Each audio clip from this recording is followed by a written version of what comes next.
Kan. Jadi itu yang mestinya kita pahami dalam bentuk kontras. Ada puji-muji pada Presiden Jokowi, itulah hak Pak Prabowo tentu. Tetapi hak rakyat untuk meminta keadilan itu atau menuntut kemakmuran itu tidak jangan ditukar tambah dengan puji-pujian pada Presiden Jokowi yang menyebabkan ekonomi kita jatuh. Kita lihat seluruh parameter hari ini sepertinya ekonomi tidak akan membahagiakan. Kita lihat semua hal yang berhubungan dengan hak-hak masyarakat sipil untuk menilai dirinya sendiri akan bermutu di masa depan itu juga akhirnya punah. Kenapa?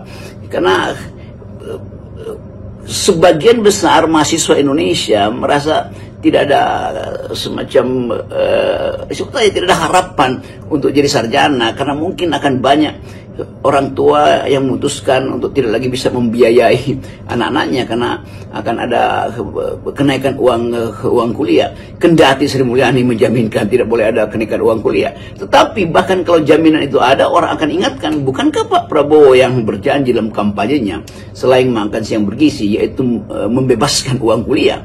Kan itu intinya tuh, dan banyak hitungan yang mulai melihat apa sebenarnya trade off antara makan siang bergizi buat anak-anak yang mungkin akan menelan biaya 800 atau mungkin sampai 1 triliun setiap tahun dengan kebutuhan untuk menghasilkan sarjana-sarjana yang betul-betul terlatih di dalam berpikir dan punya kapasitas untuk bersaing dengan perguruan tinggi di sekitar Asia.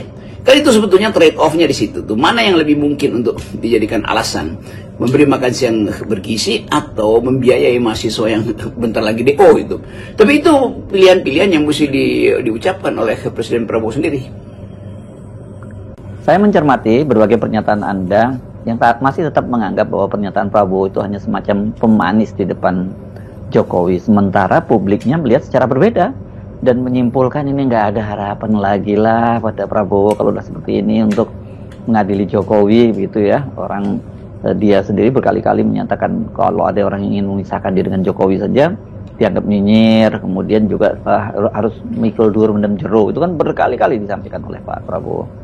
Masih dalam kaitan ulang tahun Gerindra, publik menyorot atau ingin tahu apakah PDIP diundang. Ternyata ada PDIP diundang, tetapi bukan Megawati yang datang, bukan Puan Maharani, pasti bukan Hasto, tetapi dua orang petinggi partai, satu Oli Dondo Kambe, yang kedua Pak Bendahara Saleh. Oke.